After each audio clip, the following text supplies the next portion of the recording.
iyadoo guud ahaan dalka Soomaaliland ka taagan tahay abaar aad u baahsan oo saameysay dad iyo dunyaba ayaa waxa iska soo dabadhacaya deeqaha kala duwan ee la gaarsiinayo guddiga abaaraha heer qaran ee u dhawaan magacaabay madaxweynaha Soomaaliland. haddaba wasaaradda macdanta iyo tamarta Soomaaliland iyo hay'adaha kala duwan ee la shaqeeya oo ay wasaaraddu baaqayla dhaana u dirtay oo ku aadan taakulaynta dadka abaaruhu hayso ayaa waxa ka soo jawaabay hay'ad ka shaqeysa buuraha Simoodi gaar ahaan degmada Baki ee gobolka Awdal. waxaan halkaasi ka hadlay wasiirka wasaaradda macdanta iyo tamarta Soomaaliland waxa aanu ka sheekayay deeqdani iyo waliba dadka ay ugu talagaleen. anagoo runtii dareensan dhibaatooyinka taagan waxaan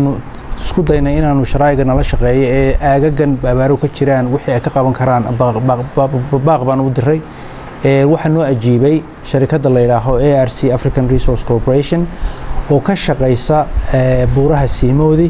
oo ka mid ah degmada Baki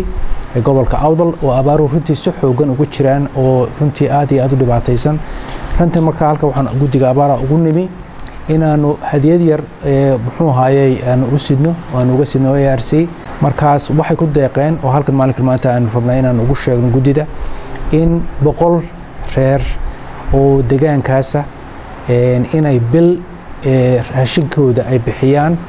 oo maalinka maanta ku deeqeen. Mr. David oo maamulaha shirkadani ayaa halkaasi ka hadlay waxaanu sheegay inay tahay jaaniskii ugu horeeyay ee ku caawiyaan dadka abaartu hayso ku nool Simoodi gaar ahaan halka ay shirkadani ka shaqeyso. wasiirka wasaaradda gaashaandhigga Soomaaliland Axmed Xaaji Cali Cadami ayaa wuxuu aad ugu mahadnaqay shirkadani iyo wasaaradda macdanta iyo tamarta iyadoo oo ay shirkadani ugu deeqday 100 qoys oo ku nool deegaanka Simoodi gaar ahaan Baki oo ka tirsan gobolka Awdal iyo waliba raashin ay quutaan.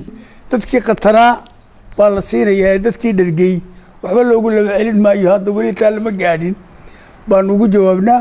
insha Allah waxaanu markaa ku dadaalaynaa xilka wanaagsan waa ka wada soconaynaa waxaanu ku dadaalaynaa inaanu